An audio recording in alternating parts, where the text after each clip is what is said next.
Protective League is a voice that we can use to talk to the community, states, and local government. We need participation to be involved, with everybody to be involved.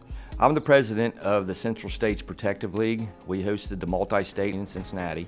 I'm glad to see that there's some young faces here, new faces that I haven't seen in a while. I've been going to these for quite a few years. And I'm glad to see that the companies are actually taking interest in what we do as the Protective League. These Protective Leagues are very important as what's going on in the industries. And what we do helps the company as much as it does the employees.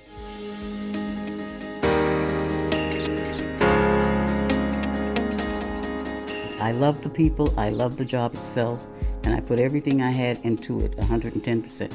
I come as a mother of 5 siblings.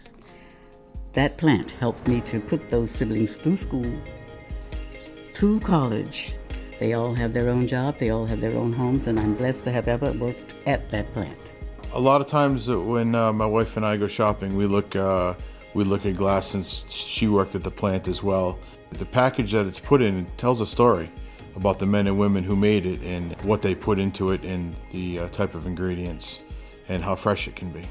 What I like about going to work is I'm on the apprenticeship committee, and I get to take young apprentices and train them to do the same job that I learned to do 40 years ago.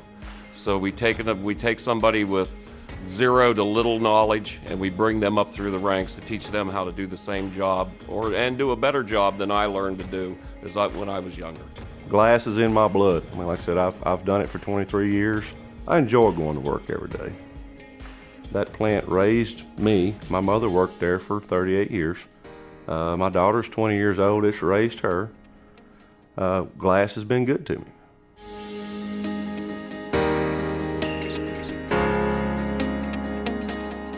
We use 95% recycled glass in our plant to knock down our carbon footprint, to be a good neighbor and save on energy costs. New England has high energy costs.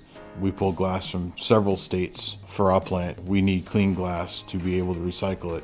Just because it's glass doesn't mean that we can use it. It has to be of high quality.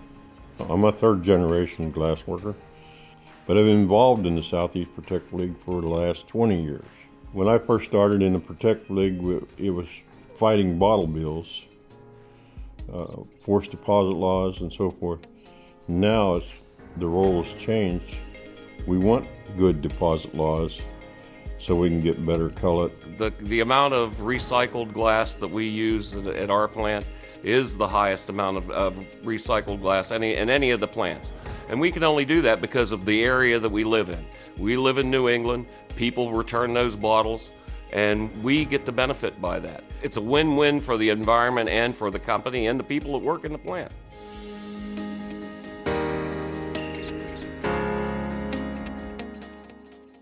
Well, we have an organization that involves the politicians. We locate or call our senators and our politicians and make sure they know how we feel about the bills and why we feel they should pass. I think the Protective Leagues have a special voice out into the community. If you're a younger person coming into the industry, you need to be involved. Sitting back at the plant is not going to change a thing. You need to get involved. Come to the meetings. I've been involved in the Protective League since I was a child. You know, I used to come with my mother to these events, and that's what sparked the interest in, you know, being involved in that. You know, I wanted a good job. I wanted a job that paid well. There's always good people at these events. It's educational. We carry it back to our membership. The Protective League, to me, it's a new beginning. It's something that I had never been involved in before, something that I didn't know much about. I think that there's an awful lot of potential there for the local unions to actually have a bigger voice, not only in state government or local government, but in federal government.